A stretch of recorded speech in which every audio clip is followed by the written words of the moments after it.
Price God. நாள் ஃபுல்லாக நம்ம என்ன சிந்திச்சிட்டு இருக்கிறோம்?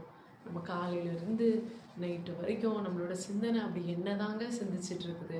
வசனம் சொல்லுது, ரோமர் 8:5 சொல்லுது, ஆவியின்படி நடக்கிறவர்கள் ஆவிக்குரிய காரியங்களை சிந்திக்கிறார்கள், மாம்சத்தின்படி நடக்கிறவர்கள் மாம்சத்திற்குரிய காரியங்களை சிந்திக்கிறார்கள் அப்படின்னு சொல்லுதுங்க வசனம். நம்மளுக்கு நாள் ஃபுல்லாக உலக காரியம்னு பார்த்தோம் அப்படின்னா நிறைய பணங்களாக இருக்கலாம், இல்லை பொருளாதாரமாக இருக்கலாம், இல்லை குடும்ப குடும்ப காரியங்களாக இருக்கலாம், ஃபேமிலி காரியங்களாக இருக்கலாம், படிப்பாக இருக்கலாம், வேலையாக இருக்கலாம், இல்லை எதிர்கால பயமாக கூட இருக்கலாங்க.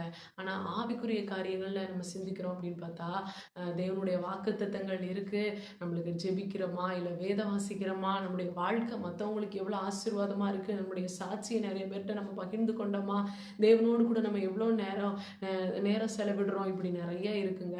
நம்ம எந்தெந்த காரியங்களில் நம்ம அதிகமாக நம்மளுடைய சிந்தனை போகுதுங்க, இன்னைக்கு நம்ம பார்ப்போமா? தேவனை குறிச்சே நம்ம சிந்திச்சுட்டே இருக்கோம் அப்படின்னா நம்ம தேவனோடு நம்ம நெருங்குகிறவங்களா இருக்கோங்க. இதே நம்ம வாக்குத்தத்தங்களை குறிச்சே நம்ம சிந்திச்சுட்டே இருந்தோம் அப்படின்னா விசுவாசம் நமக்குள்ள வளர்றதா இருக்கு. இதே உலக காரியங்களையே நம்ம சிந்திச்சுட்டு இருந்தோம் அப்படின்னா இந்த உலகம் தாங்க நம்மளை ஆளுகை செய்யும். பிரச்சனையை குறிச்சே நம்ம சிந்திச்சுட்டு இருந்தோம் அப்படின்னா நமக்கு பயம் தாங்க பெருகும். A.W. டேசர் சொல்றாரு, நம்ம எதை சிந்திக்கிறோமோ அந்த சிந்தனை தான் நம்மளை உருவாக்குதான். அதனால அவர் சொல்றாரு, தேவனுடைய சிந்தையவே நீங்க சிந்திச்சு அதை கற்றுக்கொள்ளுங்க அப்படின்னு சொல்றாரு. ஆபிரகாம் வாழ்க்கையிலே நீங்க பாத்தீங்க அப்படின்னா அவர் சூழ்நிலையை மட்டும் பார்த்திருந்தாரு அப்படின்னா அவருக்கு நம்பிக்கையை இழந்து போய் நின்றுப்பாரு. அவர் வாக்குத்தத்தங்களை பார்த்ததுனாலதான் அவர் விசுவாசத்துல பலப்பட்டாருன்னு இருக்குங்க.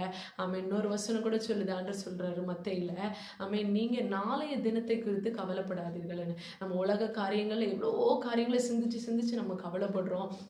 இந்த நாளை நம்ம விசுவாசத்தோட நம்ம வாழ கற்றுக்கொள்ளுவோம். இன்னொரு வசனம் கூட, பூமியில் உள்ளவைகளை அல்ல மேலானவைகளை தேடுங்கள்னு சொல்லி மேலானவைகளை சிந்தியுங்கள் என்று சொல்லுதுங்க.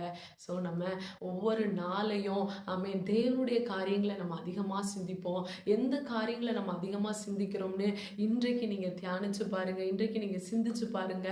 ஆமென். இதே உலக காரியங்களாக இருந்தால் அது அந்த காரியங்களை எல்லாவற்றையும் எடுத்து போட்டுட்டு இன்னைக்கு நம்ம ஆவிக்குரிய காரியங்களை நாம் இன்று முதல் நாம் சிந்திக்க கடவோம். ஆமென்.